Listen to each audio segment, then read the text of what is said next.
Sa laban ng Meng at Rongli, ikaw ang laging lamang. Hindi ganang malang ang pagsali ko sa'yo. Paano hindi mahalaga? Itinapon ka ng Wrongly. Kung matutulungan mo kong agawin ang proyekto ng Wrongly, ibig sabihin, ginamit ko ang sarili nilang kutsilyo para saksakin ang puso nila. Para sa akin, napakalaki ng kahulugan yan. Kaya, ginagawa mo na akong kasangkapan.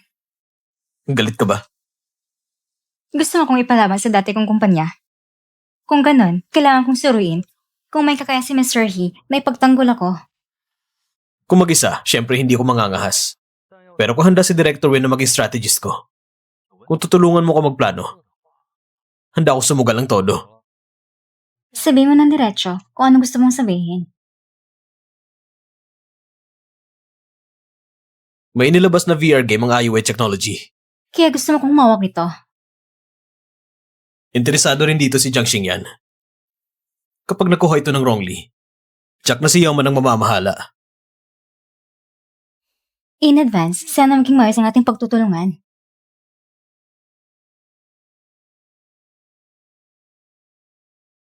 Naibenta mo ng Watang Bay. Siguradong hindi ka rin titira sa mama mo. Katabi lang ito ng Minghe. Dormitoryo ito ng mga empleyado ng kumpanya. Shinyu Residence? Mapagbigay talaga si Mr. He, hindi nakapagtataka ng turnover rate ng Meng Capital ang pinakamababa sa industriya. May kondisyon din ako. Kailangan mong siguraduhin makuha ang IUA technology para sa akin. Hindi lang itong unang putok mo laban sa Wrongly. Nakataya rin dito ang reputasyon ko. Huwag kang mag-alala, hindi lang basta pababagsayin si Yao Man. Papatungan ko pa siya ng madiin. Kung ganun, bukas ng gabi, ang internal na salo-salo ng investment circle ng Haicheng. Nandun sina Jiang Xingyan at Yao Man. Makakapunta ka ba? Ano bang hindi ko kaya? Pero si Mr. He, kasama ko paglalabas. Handa ka na ba talaga? Ang gwapo ko naman. Kailangan pa ba ng paghahanda? Pero ikaw,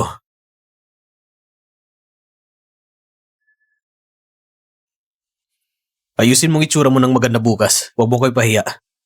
Ang ganda ko naman, bakit kita mapapahiya? Susunduin kita bukas ng hapon.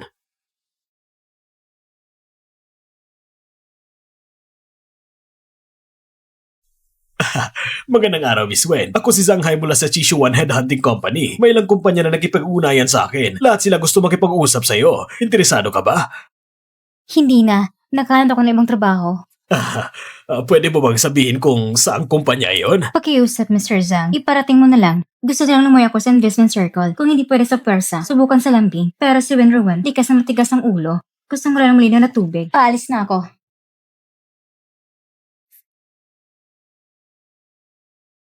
Ron, kahit sa pangalan mo'y malambot. Bakit ang ugali mo'y matigas pa rin? Itong personal kong stylist. Kung hindi lang personal na kiuso si Hazen, hinihingi ko siya ipapahiram sa'yo. Kung ganun, talagang maraming salamat sa'yo. Sisiguruhin kong gagalingan ko mamaya para sa hazing mo, para hindi siya mapahiya. Hindi pwede. Sobrang ganda mo. Paano kung mahal si Hazen sa ganda mo? Huwag kang mag-alala. Hindi siya babalik sa dati. Naging kayo dati? Kung tutusin, ako nagkipaghiwalay sa kanya.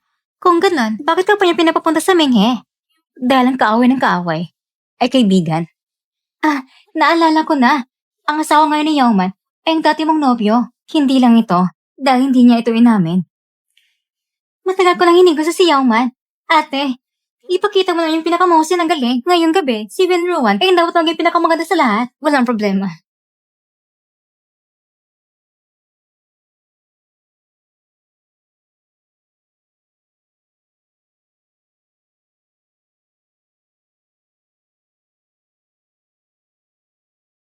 Hezeng, ano na?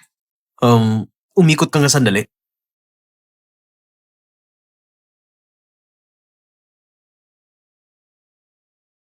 Hezeng, sobrang mahal nito.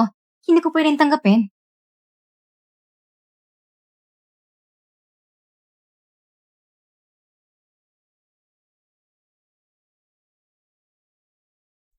Miyembro ka na ngayon ng Pamilya He. Ibig sabihin, sa Pamilya He, mula ulo hanggang paa ay dapat gamitin ang pinakamaganda. Kung makipagtalo kang mamaya kay Yao Man, tutulungan kita. Siyempre naman, ngayon ay nasa Menghe ka na. Ikaw ay akin na rin. Sino man ang mambabasto sa'yo, ibabalik ko sa kanya.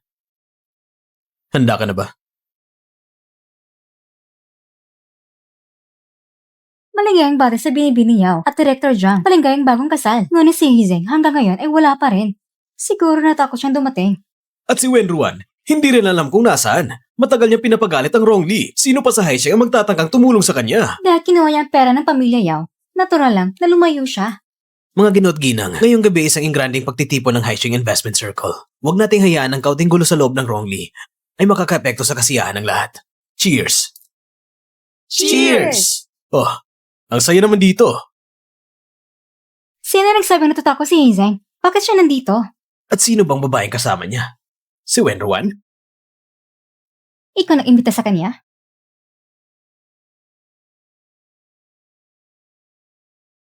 Jiangxing yan. Sagutin mo ako. Ang imbitasyon kay Hizeng ay talagang pinadala ko sa kanya. Ngunit ito'y ayon sa kahilingan ni Mr. Yao. Bakit siya nandito kung gano'n? Hindi ko alam. Nagulat din ako. Matagal tayong hindi nagkita. Hindi ba nakalabas ka na sa Haisheng? Bakit ka pa bumalik? Hindi ba ko lang binigyan ng pera ng pamilya Yao? Ako ay taga Haisheng. Haisheng aking tahanan. Kung kailan kong gustong bumalik, maaari kong gawin kahit kailan. Miss Wen, ngayon ay isang pribadong pagtitipon ng Haisheng Investment Circle. Hindi ito lugar para makipagkwentuhan lang. Dala ko ang investment director ko. May problema ba? Wenruan, alam mo namang magkaaway ang Rongli at Menghe. Pagkatapos mong magbiti sa Rongli, agad mong pumunta sa Menghe. Seryoso ka bang gusto mo kong kontrahin? Sobrang lang ibinigay ni Mr. He. At sa huli, ako rin isang ordinaryong tao. Wenruan, ang kwintas mo na ito ay parang bilhin ni Shen Yifan sa auction ng ilang milyong halaga. Kung tamang alala ko, parang kasal na siya, hindi ba? Ngunit binigyan ka pa rin niya ng ganitong mamahaling regalo. Talaga namang marunong ka makisunod sa mga lalaki.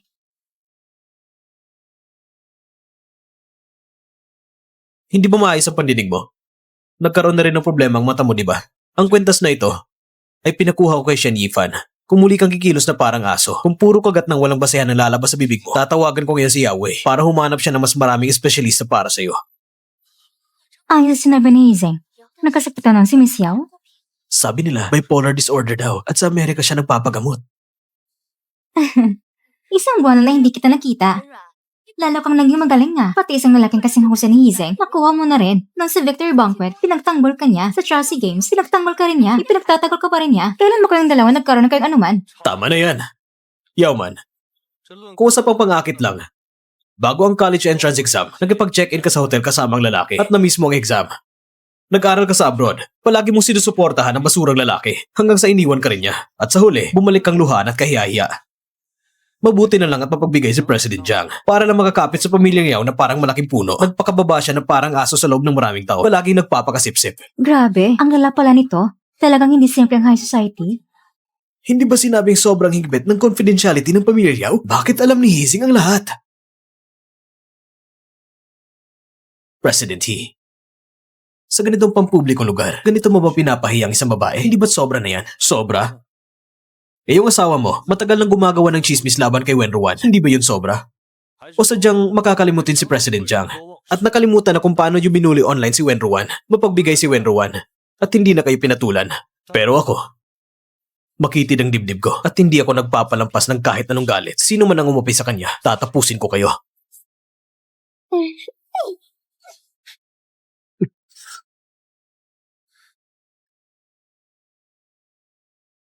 Hizeng, kahit ang papa ko, hindi ako pinagsasalita ng masama. Sino ka ba para po sagbihan ako? Ikaw na uli lang hindi mo na ng ama't ina. Huwag lang isipin na dahil may dugo ka ng pamilya Yao, may karapatan ka lang kausapin ako ng ganyan. Ano? Si Hizeng pala ay isang illegitimate child ni Charmin Yao? Kaya pala ang Rongli, kahit hindi kasundo ang Minghe, hindi rin ito ina-acquire. Lumabas na iisang pamilya pa lang negosyo. Kahit pa nga si Madam yon ang mama mo, nang ipinanganak ka niya, kabit lang siya. Nang isinilang ka, habang buhay ka pa rin isang illegitimate child. Isang taong hindi malang makapasok sa pinto ng pamilya Yao. May karapatan ka bang kausapin ako ngayon? Jiangxing yan! Bitawan mo ako! Alam ko na sa puso mo pa rin si Wenruan! Bitawan mo ako!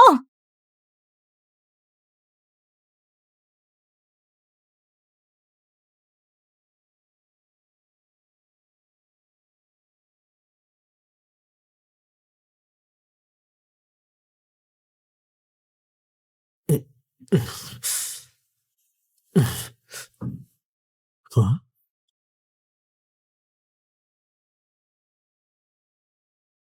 Hizeng, kanina, nang sinaktan ako ni Yauman, bakit mo ko ipinagtanggol?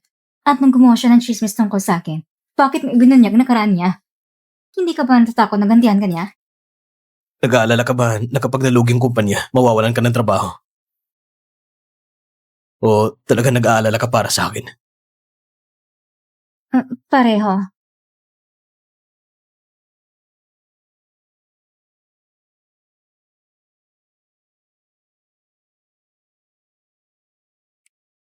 Huwag ka mag-alala. Matagal kitang hinihintay na makapasok sa Minghe. Hindi kita hahayaang mawalan ng trabaho. President He! Binilan na kita ng Band-Aid! Lalabas muna ako para magpahangin.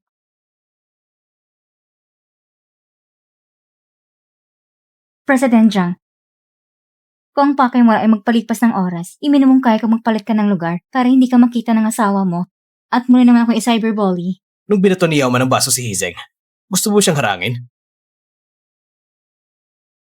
Bakit mo siya hinarangan? Bakit mo siya hindi tinulak nung niyakap ka niya? Bakit mo tinakpan ng tenga niya para sa kanya? Wenruan, iniinda mo ba siya sa puso mo? Bitawan mo ako! Wenruan, sabihin mo sa akin. Gusto mo ba si Hizeng?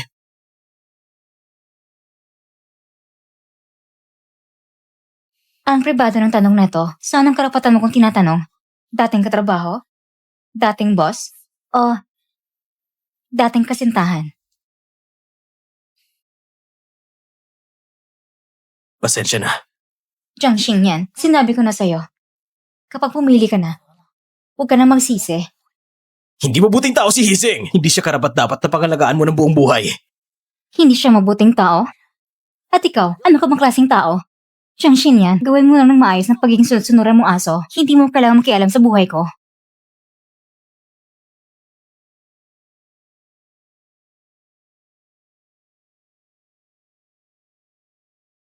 Sana marinig kitang sabihin gusto mo ako. Kahit pa para lang inisin si Jiang Xingyan.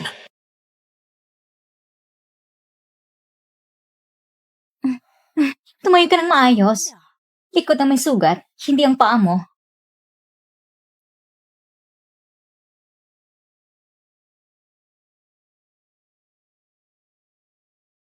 Wenruan? Ma. Wenruan? Oh,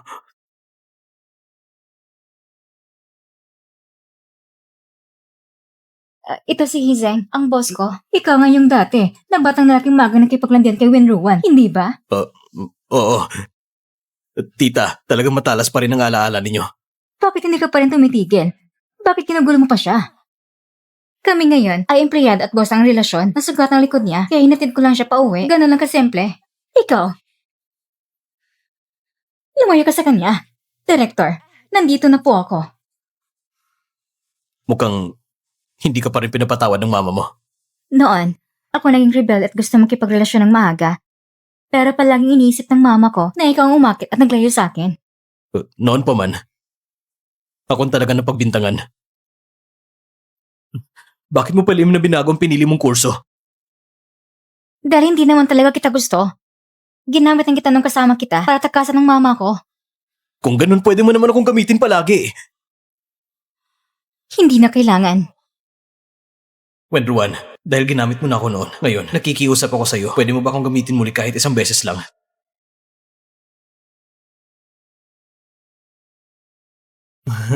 Nasugatan ang likod ko. At isang buong araw akong hindi kumakain. Kung gusto ng presidente na makikain, diretsuhin mo na, huwag nang paligoy-ligoy. Kung ganun, Director Wen, ipagluto mo naman ako ng noodles.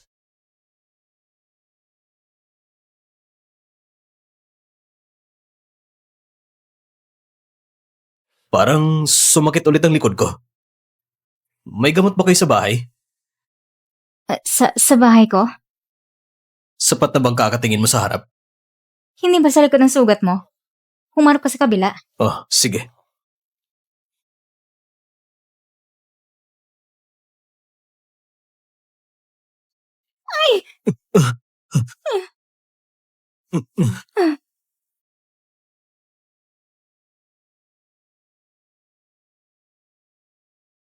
Nasugat ang likod mo at hindi mo na kailangang panggamitin ng mga kamay mo.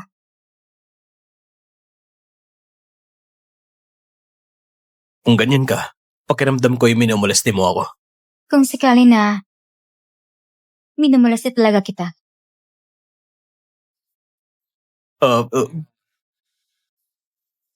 Bukas ang unang araw mo sa Minghe. Bukas na bukas, susundin kita sa umaga.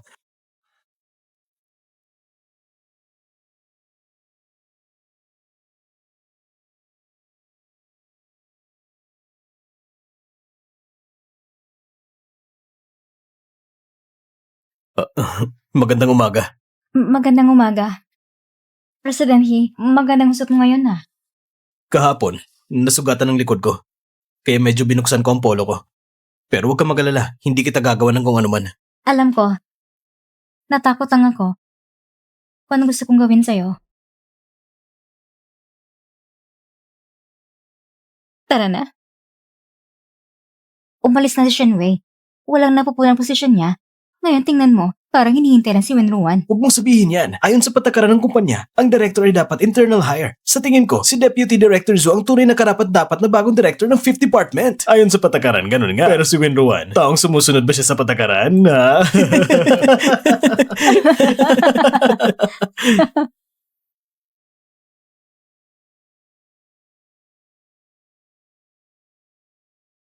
Narinig ko kaninang ibig sabihin ni Deputy Director Zhu. May tutol siya sa paghirang kay Wenruan bilang director ng Fifth Department. Kung ganun, itatanong ko, sa lahat ng nandito, sino ang mas angkop? Ang alam ko lang, tinanggal siya sa Rong Li. At ang relasyon niya sa dating boss niya ay hindi malinaw. President He, si Deputy Director Zhu ay taon ng Fifth Department ko. Maaari ba akong humingi ng 5 minuto? Aayusin ko muna ang panlad naming issue. Sige, Deputy Director Zhu, hindi mo na kailangan maging paligoy-ligoy pa. Maaari mo nang diretsahang sabihin. Iniisip niyo ba na nakuha kong mga nakarang tagumpay ko? Dahil umakit ako sa kamay ng President Jiang. At ngayon, makarating ako sa Menghe. Dahil umakit na naman ako sa kamay ng President He. hindi yun ang ibig ko sabihin. Nag-aalala lang ako dahil hindi dalisa ang motibo mo. Tama ka. Hindi nga dalis yung motibo ko. Dahil si President He, ang una kong minahal. At balak ko siyang ligawan muli.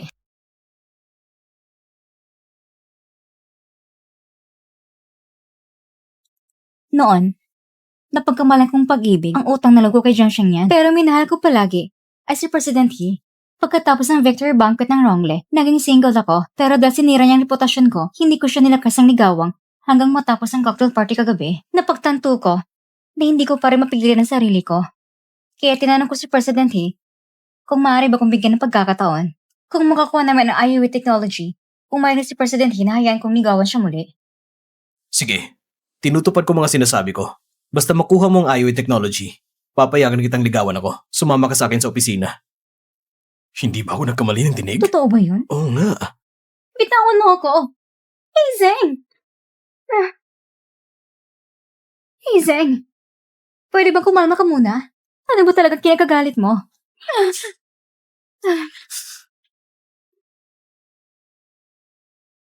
Hey, Zeng!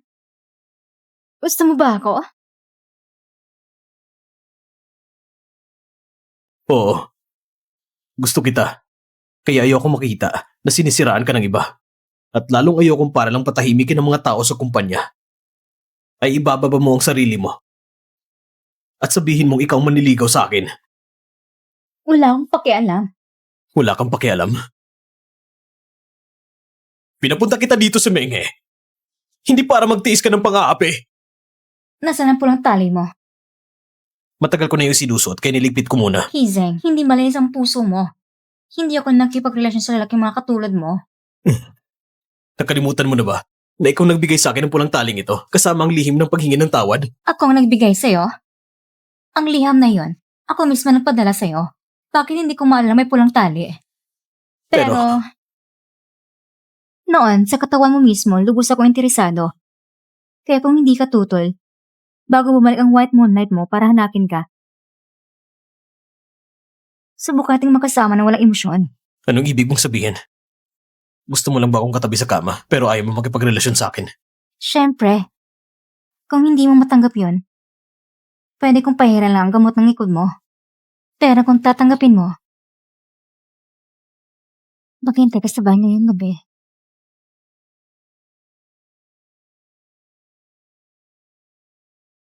Si Hezing ang una mong minahal. Wenruan. Talagang magaling ka. Ang galing mo magtago.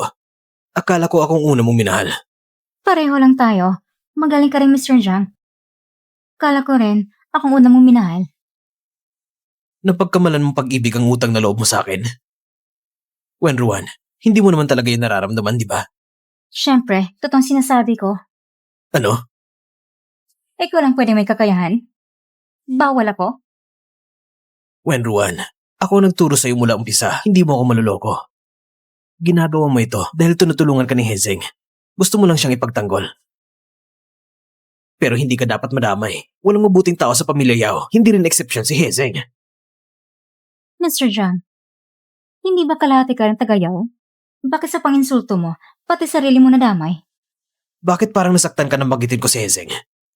Talaga bang iniisip mong mabuting tao siya? Ang proyektong Chowsi na panitigil mo, ibinenta niya sa'yo na mataas na presyo. Nung ako nang gusto magbenta ng Chowsi, sabi mong taliwas yun sa hangarin mo. Ngayon na siya nagbebenta, paano mo naman natitiis?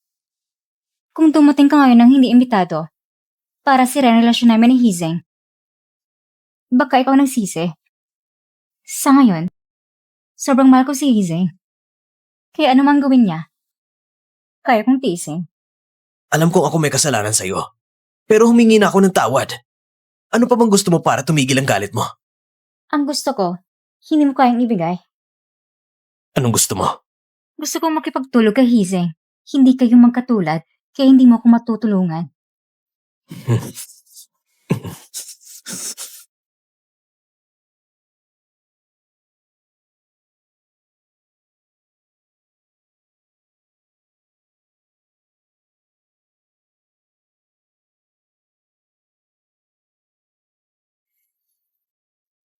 Talaga nag-aalala ka kay Wenruan ha? At natatakot na babalik siya sa dati niyang minahal. Babalik sa dati? Ako ang una niyang minahal. Ikaw ang dati niyang karelasyon. Kung babalik siya sa dati, siguro ako yun. Hezing, huwag mong lukuhin ang sarili mo dito. Binabalaan kita. Kung lalayo ka sa kanya ng maayos, pipiliin ko na makipagkompetensya ng pata sa Rongli Group. Tama. Pag uwi mo, sabihin mo sa asawa mo na wag na siya makialam na parang baliw. Hindi ako naghahanap ng gulo, pero magbabalik ako. Ngayon, niyakap ako ni Wenruan kaninang umaga. At magkatabi pa kami buong gabi. Nakakatuwa lang isipin. Sige. Kung sasaktan mo ako ngayon, mag-aalala si Wenruan mamayang gabi at maaawa sa akin.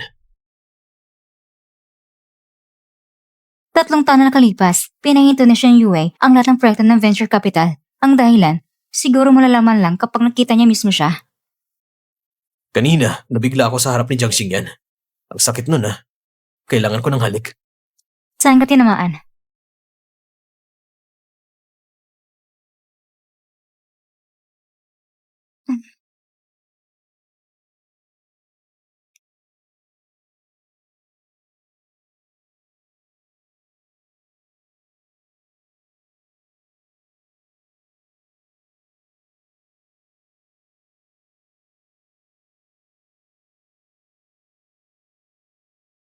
Xingyan, sabi ko na nga, si Wenruan ay hindi mapakali. Nasa labas pa siya at niyakap ang ibang lalaki.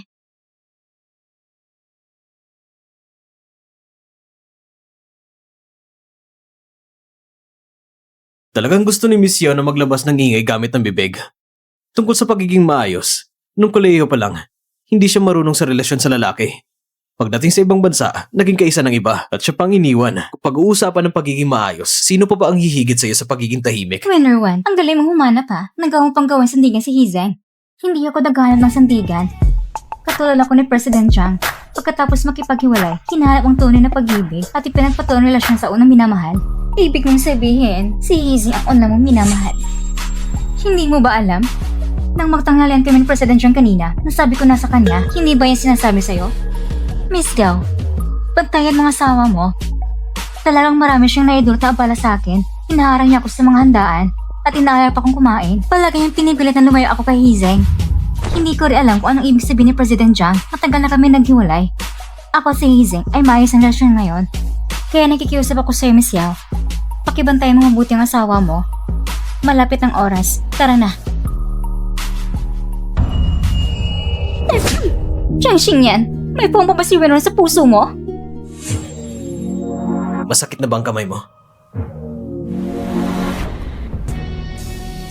Sa susunod ko pasamain ko ulit ang loob mo. Hayaan mo na lang nasaktan ko ang sarili ko.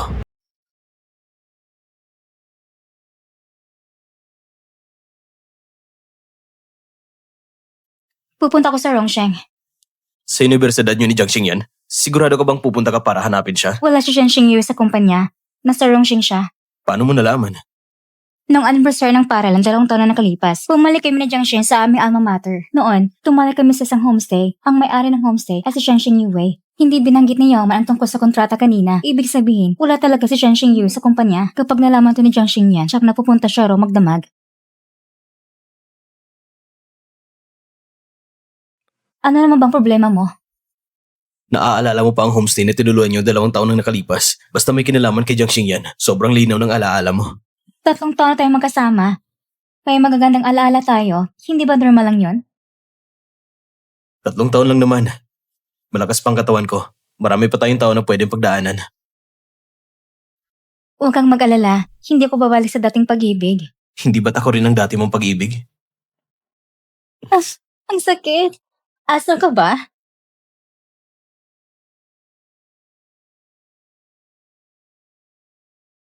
Tikman mo to. Yung sinakyan mong flight, hindi masarap ang pagkain sa eroplano. May oras pa ngayon. Tikman mo to. Paano mo nalaman? Nakapunta ka na roon? May kaibigan ako nagsabi. Yung kaibigan mo, ikaw yun, hindi ba? Imposible yan.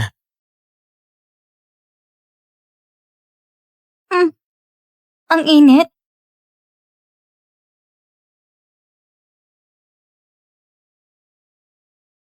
Mainit pa ba ngayon? Alas 9 yung flight ko. Baka hindi ako makaabot. Huwag, baka mali talaga ako. Pumunta siya sa Rongsheng. Opo, si Hazing ang naghatid sa airport. Mukhang sila ay nagsasama na sa isang bahay. Mali ba ang paningin ko? Kahit may isa pang pagkakataon, ganito pa rin ang pipiliin ko. Ito lang din ang kaya kong piliin.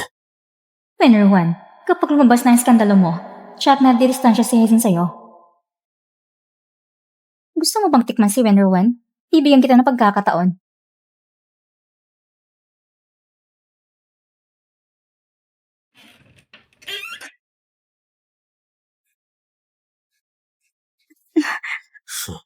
Director Zhu, huwag mong sabihin dahil tinanggal kita sa trabaho. Masama ang loob mo. Kaya gusto kong samantala habang walang tao. Sasabihin ko na ang totoo. Si Yaoman na nagutos sa akin. Ayon sa gusto niya, kailangan kong gawin ang lahat para painumin ka ng boteng ito. At pagkatapos ay pagsasamantalahat ka, kukunan ng litrato, at mag-record ng video. Kaya nagising ang konsensya mo. At balak mo kong palampasin? Ikaw ang babae ni President He.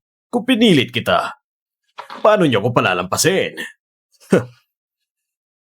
May problemang pabango mo.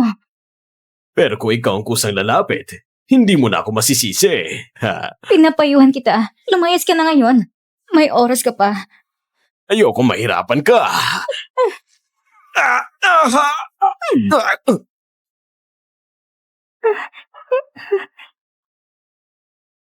Wenruan, Wenruan, buksan mong pinto.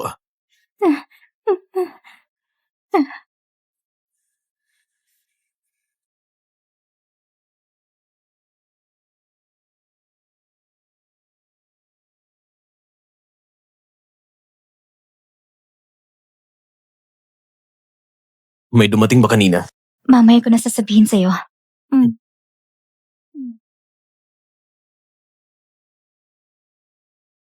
Huwag mong sagutin. Hello? Sabi sa weather forecast, uulan daw. May dala ka bang payo? Nakikinig ka pa ba? Oo. Nanonood ako ng TV. Anong pinapanood mo? Ran, nakikinig ka pa ba? Sa dulo ng dila. Isang piging.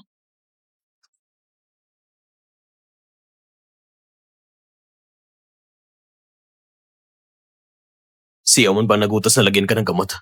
Mm.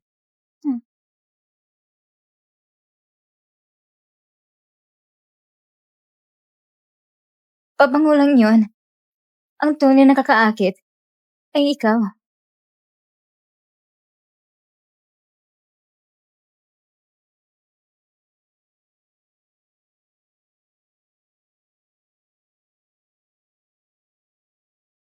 Sa totoo lang, nagpapasalamat ako kay Jiang Xingyan kasi hindi niya inamin ang relasyon ninyo. Kaya, ang una mong minahal ay ako, ang dati mong nobyo. Ipinagmamalaki mo yan? Siyempre. Mula 16 na taong gulang ako, minahal na kita hanggang ngayon. Palagi ko nasa tabi mo. May pag-asa ba akong maging opisyal? Sa ngayon, wala.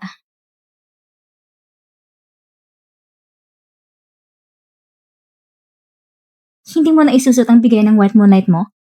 O balak mo bang isot pa rin sa kaliwat kanan? Matagal ko nang suot yun, kaya pinalitan ko na. At saka, ikaw ang babae ko ngayon. Siyempre, ang suot ko ay yung bigay mo. Ayos na yun kung masaya ka. Ang pulang sinulit mo sa templo ni Yulaw, bagay na bagay sa inyo. Ate siya ni Wei. Itong boyfriend ko, si Hizeng. Mas mabuti pa kaysa dun sa 3 taon na nakalipas. Ang IO technology ang pinaghirapan ko sa buong buhay ko. Kapag ipinagkatiwala ko sa'yo, panatag ang loob ko.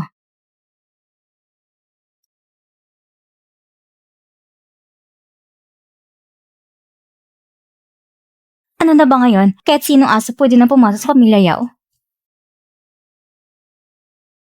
Miss Yao, huwag ka munang magalit. Sandali lang, mas may kakagalit ka pa. Ang IOA Technology ay opisyal ng lumagna ng kontrata sa Menghe Group. Imposible! Mukhang hindi pa sinabi ni Jiang Xingyan sa'yo. Parehong kilala ni Jiang Xingyan at Wen Ruan si Xiang Xingwei.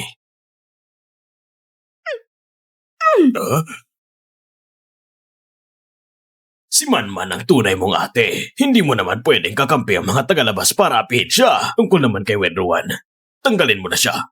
Mananatili siya. O maaaring gaya ng masamang pagkuha mo sa Zenwa Capital, bilhin mo rin ang Menghe. Kung ganon, sabay-sabay tayo magkasiraan. Kapag nandyan ka, wala talagang katahimikan. Pwede mong panatalihin si Wen Ruan. Pero simula ngayon, huwag ka na makipagsugpaan sa Rongli. Huwag mong hayaang pagtawanan tayo ng mga tao sa labas. Depende na yan kung papayag si Miss Yao. Jiang Xingyan, bumalik agad dito. Bumaba ka na. Hindi ba't nagmamadali na si Madam para makabalik ka? Oo, kaya kailangan magmadali.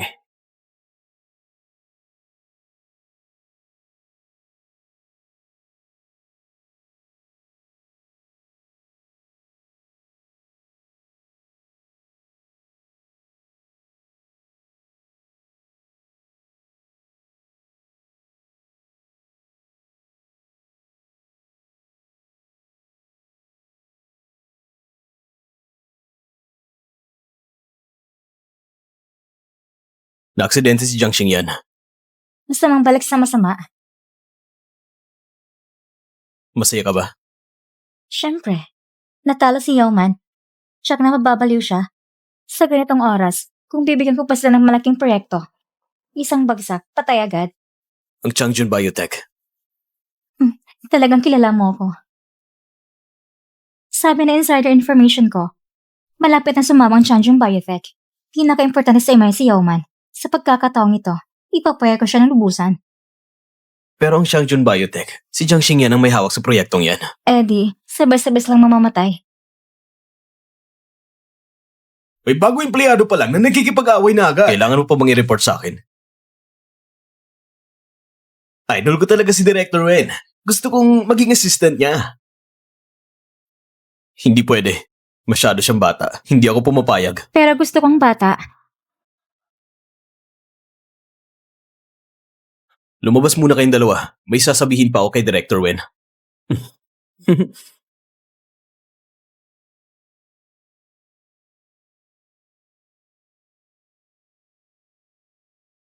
Malaki talaga ang gana ni Director Wen.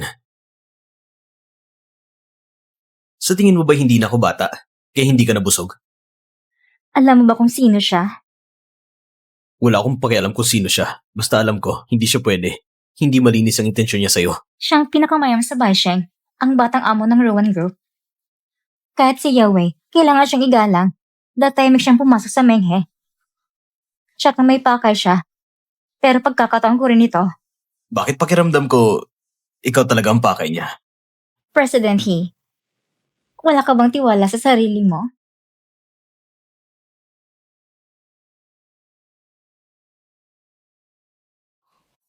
Oh, matibay talagang buhay ni President Jiang. Ganun mo ba ako kinamumuhian na gusto mo na ako mamatay? Siyempre, Kahit ako nagkamali sa'yo. Pero sa loob ng maraming taon, may samahan pa rin tayong dalawa. Wala na ba yung halaga sa paningin mo? kung ganitong tanong mo, ito ba'y moral na pamimilit? Sayang nga lang, at ako mismo ay wala talagang moralidad at masahal pang loob. Walang utang na loob, hindi ako iiyak. Kahit isang patak. Ang pag-agaw sa IOA Technology ay sampal na sa akin at kay Yauman. Bakit hindi ka pa rin makontento at gusto mo pa ang Shangchun Biotech? Hindi mo malalaman kung hindi mo susubukan. Total, dahil sa inyo bilang mag-asawa. Nakatabi ko na si Hezeng.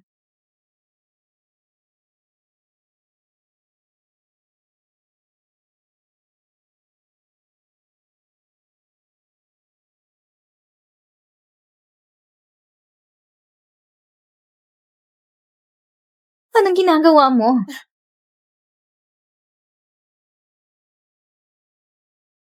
Ang kasunduan? Nangako si Wenruan na sa loob ng 3 taon, ano man ang mangyari, ay hindi niya tatapos ang relasyon kay Hezeng. Kung matatapos ito na mas maaga, kailangan pakasal ni Wenruan si Hezeng. Bakit 3 taon? 3 taon kayo ni Jiang Xingyan. Kung ganun, sa akin, dapat 3 taon din kahit papano. Ang kasunduang ito ay puro laban lang sa akin. Walang malang limitasyon para sa'yo. Hindi patas. Nangako si Hezeng na basta kailangan ako ni Wenruan, ay agad akong darating. Kung lalabag ako kahit minsan, pusang loob kong palalawigin ng 1 taon. President He, ito'y parang libreng alak na mismo. Pero laging kasunduang ito, sigurado kang pipirma ako at hindi magsisisi? Kapag pumirma ka, sisiguraduhin kong hindi ka magsisisi. Masaya ka na?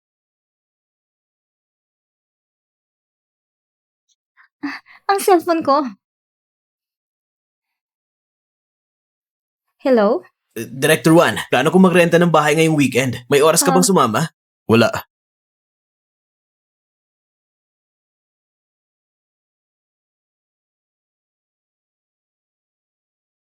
Ang ipinasuri ko tungkol kay Wenruan, ano nang resulta?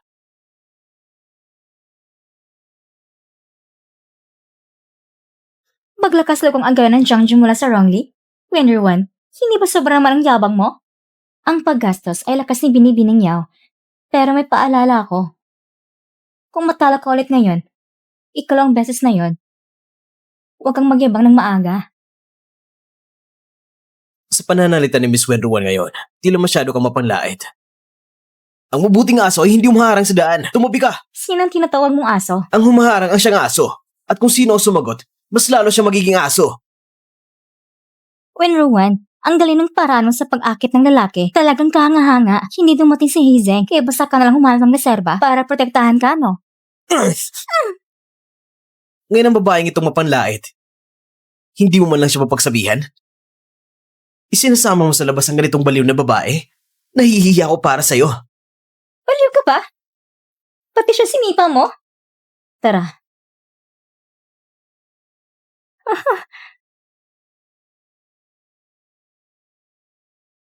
Talagang pagdating. Sa bidding na ito, ang bagong mamumuhunan ay magbebenta ng hindi hihigit sa 7% ng kabuang shares. Bukod dito, dahil ang Rongli ay unang mamumuhunan ng Shangchun Biotech, kung makakuha pa sila ng shares sa round na ito, silang magiging pinakamalaking shareholder. Ngayon, magsisimula ng bidding. 6 na bilyon. Director Wen, yan ang pinakamataas nating kaya. May magdaragdag pa ba? 8 bilyon. 8 bilyon. Ganito kataas ang presyo? Mukhang desidido talaga ang Rongli. Hindi kayang tapatan ng Ming, ha? May mataas pa bang alok? 8 bilyon, unang tawag. 8 bilyon, ikalawang tawag. Sold! Binabati namin ang Rolex sa pagkapanalo ng Shangjiang Biotech.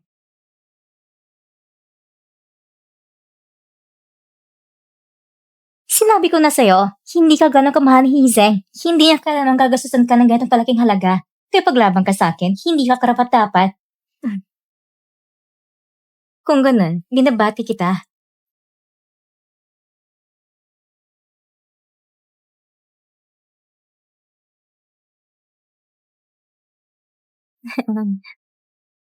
Bakit ka nandito?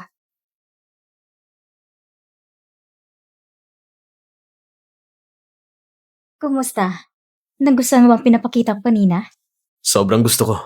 At saka, may balak akong ibigay sa kanyang isang malaking regalo. Anong regalo? Magpakasal tayo. Ano?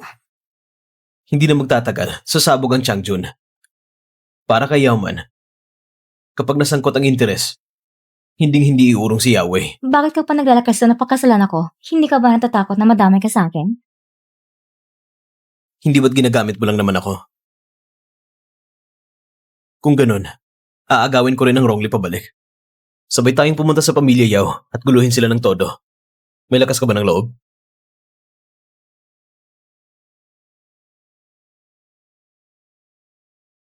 Tinawagan ako ni Yahweh. Sabi niyang aayusin niyang arranged marriage para sa akin. Pero, ikaw lang gusto ko. Pero kung magpapatuloy pa akong manggulo, ang plano mo, baka hindi na matuloy. Pero kung maghihiwalay tayo, ikaw lang beses ka na ikakasal. Hindi ako makikipaghiwalay.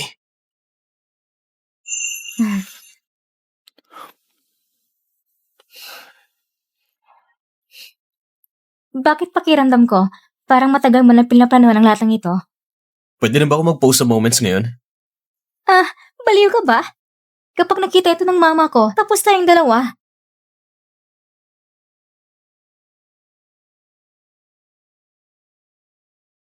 Nasaan si Hizeng? Bakit sa oras na to, bigla siya nagtatago? Ako ang nagbawal sa kanya na pumunta. Ano nga bang sinasabi ko sa'yo noon? Sinabi ko huwag ka makipagrelasyon sa kanya. At ano ang pinapangako mo sa akin? Sabi mo, hindi ka makikipagrelasyon sa kanya. Kung ganoon, kitang sertipiko ng kasal, paano mo may paliwanag? Kahapon, natala ko sa Shangjiang Biotechnology. Masamang pakiramdam ko nang maisip ko si Hizeng ay kapatid ni Yaoman.